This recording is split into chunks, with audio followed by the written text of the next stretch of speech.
I'm katjaibur, and I'm a writer, an inspirational speaker, a blogger, and a coach. I work with clients on helping them have their heart's desires. And something I know today is that you probably have some heart's desires right now that feel really far away. And I know how that feels because it's the same way for me. It's like we're standing on the edge of the Grand Canyon and we can see them over on a distant plateau or rim, and it's like, I see you, but how do I get there from here? How do I get there? And what I've figured out is that we can get there, that it is possible, and it's possible not by big leaps, but by the process and the power of tiny changes. And I'm going to tell you a really great story about how this came true for me. And it was up there with the parting of the Red Sea. I mean, I feel like there should have been a film crew taking all this down. The issue was my love life, which I didn't think was going to be an issue. I had been having a great time, had some wonderful relationships, loved my freedom.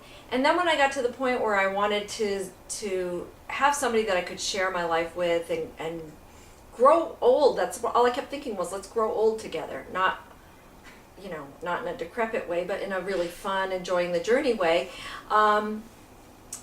The guy I was with didn't want to go there. And the guy after him didn't want to go there. And I was starting to get frustrated, and I didn't expect to still be dating. And so I was like, what's wrong with me? There's something must be wrong with me. Everybody said I was a wonderful catch, but how come nobody wanted to catch me then? And so the first tiny change was getting at what's my old belief that's getting in my way. And the big old belief that I had was that I'm too difficult. I might be a great catch, but I am a handful. And one night I called my friend Roberta and I said, I think I'm too difficult. And she said, well, I'm a difficult woman and I have someone who loves me. And that just was not what I expected at all. And it blew my mind. And it opened the door for me to think, I just need one guy that doesn't think I'm too difficult. That's all. I can still be me, and somebody will think I'm just right. So that was the first tiny change. The next thing that happened for me was, tiny change number 2, was that I needed to change the radio station in my head, because I was listening to some pretty unpleasant soundtracks that said things like, you can't meet a guy in your own zip code, and all the good ones are taken, and all of that stuff. So I started doing the Louise Hay affirmations on love and relationships, and lo and behold, in there I found that they all started with, I love myself, therefore.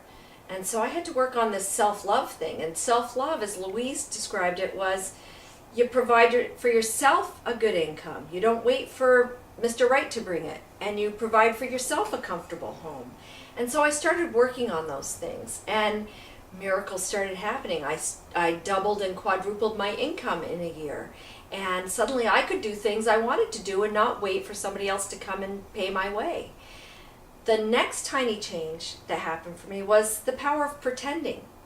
One night I'm standing on my deck and I'm looking at this big full moon, and I suddenly realize that it's a full moon wherever my future husband is. And someday we may actually be looking at this full moon together. And so I started talking to him as if this was a done deal. And I said, honey, we are going to have such a great time together. And every experience that leads up to this point is going to have been worth it, because we are just going to love each other so much. And we'll know the value of what we have together. And so that's what I started to do. I started to get in that feeling and believing place, pretending that this was going to happen. This was inevitable. Tiny change number 4 was about being open, and is about being open. And for me, I got to really test that one out, because I accidentally took a trip to a honeymoon resort by myself. Wasn't really what I had planned. But everywhere I went, everybody asked me, where's your husband? And it was like really rubbing it in my face. And one night I'm crying in the bathtub, and I said, God, you got to help me with this. I got to stay here 6 more days. And the next day, divine intervention. Somebody asked me, "Where's your husband?" And I thought, they think I look like somebody who has a husband. They think I'm on my honeymoon. And so when they asked me, "Where's your husband?" I started to say, "He's on his way." Worked for them, worked for me. Then I did tiny step number 5, which was I was not going to wait for my husband before I could have fun and be happy. And I'm quite into being happy and having fun. So I decided to really treat myself well and have fun with whatever came up for me to do. And so the rest of that trip, I took myself sailing and snorkeling, and I climbed waterfalls, and I had a blast. And while I was doing it, I remembered something my friend Ed had said to me in Boston. He had said a long time ago, "Enjoy your time single, because it won't be for long." And I thought, what if I run with that? What if I pretend this is my last year of being single? I came back deciding that's what I was going to do, and I went on another trip a few weeks later and asked a guy to take a picture of my friend and me. And wouldn't you know, today he's the guy sitting behind the camera.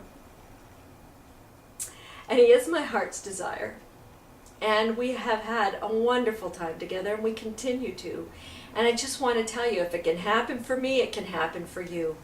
I want to thank you folks at Hay House for giving me the opportunity to do this video. I want to ask those of you who are watching to do whatever tiny change appears in front of you next to do, and come back and tell me about it on my Facebook page. And Hay House people, if you'd love to have me at an I Can Do It conference, that is one of my heart's desires. So just ask and I'm all in. Thank you so much.